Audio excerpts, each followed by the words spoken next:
मित्रांनो, रामकृष्ण हरी. मी आपला मित्र राजकुमार जगताप आपल्या सर्वांचं एका नवीन व्हिडिओमध्ये स्वागत करतो.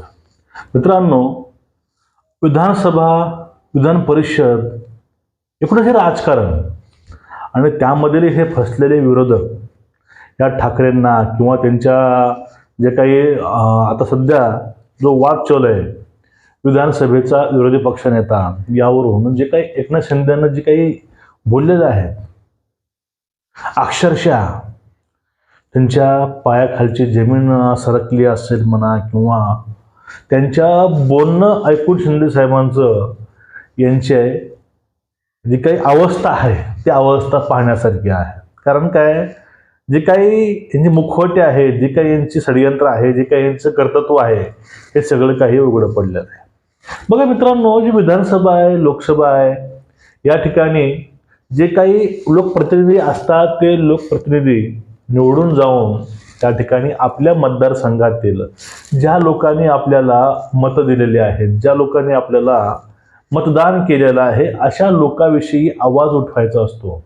लोकांसाठी लोककल्याणकारी योजना असतील, लोकांसाठी काय देता येईल का, काही आणता येईल का, हे असेल किंवा काही लोकांचे प्रश्न असतील, सामाजिक प्रश्न असतील, हे सर्व गोष्टी घेऊन विधानसभेमध्ये जायचं असतं. तिथं जाऊन ते सगळे प्रश्न सोडवून आपल्या लोकांना, आपल्या मतदारसंघामध्ये, आपल्या मतदारसंघातील मतदार लोकांना न्याय द्यायचा असतो.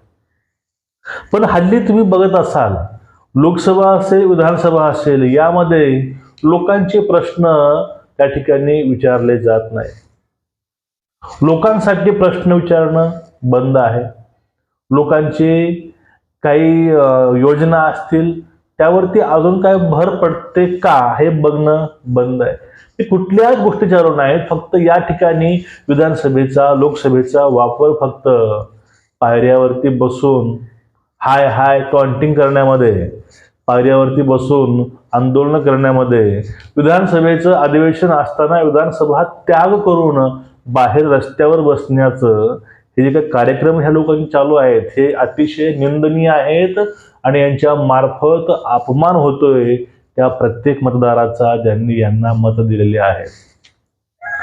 लोकांचे प्रतिनिधी म्हणून यांचं जे काम आहे ते हे लोक काम करत नाहीत. हे काम फक्त आपल्या खुर्च्या वाढवण्यासाठी आणि आपले टक्के वाढवण्यासाठी फक्त यांची धावपळ आणि तारांबळ उडलेली असते.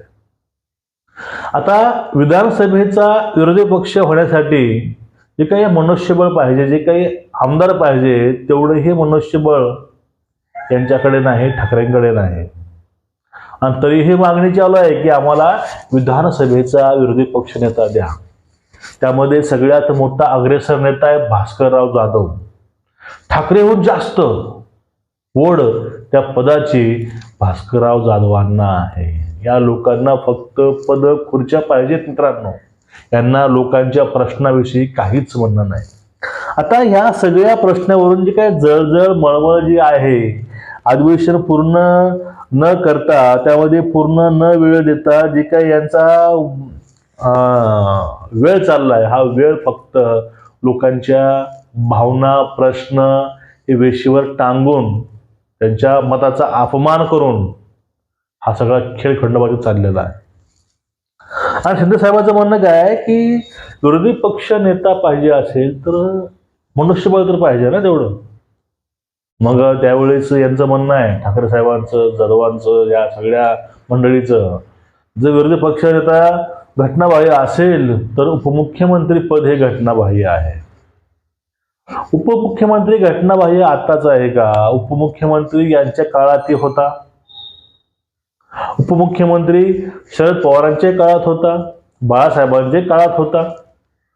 एक पारंपरिक एक रूढ पडून गेले की उपमुख्यमंत्री देतात. असं कुठलं कायद्यामध्ये प्रावधान नाही, पण देतात. ते आताच नाही, हे मुख्यमंत्री असतानाही उपमुख्यमंत्री होते. या गोष्टी विसरून चालणार नाहीत. पण नेहमी आम्ही जे करतो ते सगळं चांगलं आहे आणि हे करतात ते अतिशय चुकीचं आहे हे दाखवायचं लोक हे प्रश्न करतात. शिंदे साहेबांनी फर्स्ट सांगितलंय, साईडला देवेंद्र फडणवीस साहेब आहेत, शिंदे साहेब आहेत. शिंदे साहेब म्हणतात की तू लोकांचे प्रश्न मांडा. लोकांचे कामं घेऊन या. अहो किती जटिल प्रश्न आहेत, किती मोठे मोठे प्रश्न आहेत. हे प्रश्न लोक विधानसभेत किंवा लोकसभेत मांडत नाहीत. हे प्रश्न लोक रस्त्यावरती मांडतात. रस्त्यावरती कुठला कायदा बनत नसतो, रस्त्यावरती कुठले प्रश्न सोडवता येत नसतात. प्रश्न हे सोडवण्यासाठी विधानसभा लोकसभा असते, पण हे लोक त्या ठिकाणी त्याचा आधार घेत नाहीत. हे लोक फक्त मीडिया समोर येण्यासाठी, मीडियामध्ये दिसण्यासाठी आणि जास्त टीव्हीवर दिसण्याकरता हे सगळं करतात. हे परत उघड झालंय. अहो जे प्रश्न तुम्ही रस्त्यावरती मांडलाय, तुम्ही प्रश्न ते विधानसभेमध्ये मांडा, कारण ते मुद्दे यांच्याकडे नाहीत. शासनाला विचारणार काय, बोलणार काय, मुद्देच काय नाहीत. पूर्ण शासनाने केलंय. मग आता करायचं काय? फक्त जे चाललंय ते फक्त बाहेर जाऊन उड्या मारायच्या रस्त्यावरती, मध्ये आलं की शांत राहायचं. हे असे कामं यांची चालू आहेत. आणि जे काय चाललंय ते फक्त स्वतःच्या खुर्चीकरता चाललं आहे, बाकी काहीच नाही. जे काही आहे ते आम्ही कामातून करून दाखवलं, ते साहेबांनी करून दाखवलंय. आपले देवाभाऊ असतील, एकनाथ भाई असतील, ह्या दोघांनी हे करून दाखवलं. या दोघांना खरंच चॅलेंज नाही. या दोघांच्या जोडीला खरंच कुठं तोड नाही. आणि हे दोन असे पैलवान आहेत, या पैलवानापुढे कुठलाही तुम्ही तेल लावून पैलवान घेऊन या, तो टिकणार नाही. कारण लोकांनी तसा विश्वास कमवला, लोकांनी तसं काम करून दाखवलंय.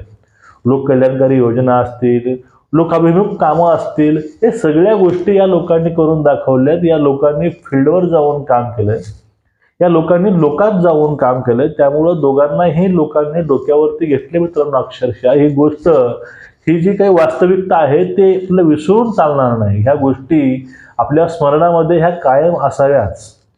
मग अशा लोकांना कोणी मत देणार नाही का? लोकांच्या पाठीमागे ही जनता खंबीरपणे उभा असते. आणि जे महाविकास आघाडी आहे यांच्या अधोगतीचं कारण तेच आहे. ह्या लोकांनी सगळं काय ते कामातच करून दाखवलं. अहो देवाभाऊच्या आईपर्यंत हे लोक गेले होते, शिंदे साहेबांच्या नातवापर्यंत हे लोक गेले होते, केमध्ये गेले होते. हे लोक यांना संपवायला गेले होते, हे लोक यांना अडकवायला गेले होते. पण सगळं काही सहन करून, सगळं तो काही यांचा खेळ, खंडोबा, तांडव सगळं यांनी डोळ्यानं पाहिलंय आणि हे सगळं सहन केलंय. हे सहन करून हे लोक आपलं उत्तर हे आपल्या कामातून देतात. कधीच मी ऐकलं नाही ज्यावेळेस देवेंद्र फडणवीस साहेब विरोधामध्ये असताना हे कधी स्वतःच्या प्रश्नावरून ते कधी रस्त्यावरती आले नाहीत. तरी नेहमी प्रश्न हे लोकांचेच मांडले. विरोधी पक्ष नेता असावा कसा, तो नेमका कसे मुद्दे त्यांनी मांडले पाहिजे, यांनी दाखवून दिलेलं आहे. कारण हे लोक असतानाही हे फक्त लोकांचे प्रश्नच मांडायचे, राष्ट्राचे प्रश्न मांडायचे. पण हे आताचे ते प्रश्न मांडत नाहीत. हे लोक फक्त आपल्या खुर्चीसाठीच बोलतात, लोकांसाठी बोलत नाही. हे लोकांचे मत घेऊन निवडून यायचं आणि इथं येऊन फक्त आपल्या खुर्चीकरता, आपल्या पदाकरता, आपल्या पक्षाकरता बोलायचं. लोकांसाठी काहीच करायचं नाही, लोकांसाठी काहीच बोलायचं नाही. मग हे लोक पाठीमागं कशी उभा राहतील? असे अनेक फटकेबाजी, असे अनेक प्रश्न हे शिंदेसाहेबांनी मीडियासमोर बोलले, पण ते डायरेक्ट लोकांच्या काळजापर्यंत भिडले असावेत. प्रत्येक नेरेटिव्ह, प्रत्येक काही गोष्टी असतील, त्या गोष्टी शिंदे साहेबांच्या बोलण्यामुळं लोकांमध्ये परत त्या क्लिअर झालेल्या आहेत. लोकांना कळतंय, लोक सगळं बघतात. मग हे सरकार जे आहे, हे सरकार लोकांच्या भावनाच्या पलीकडचं आहे. लोकांच्या भावना हे ओळखून काम करणार आहे.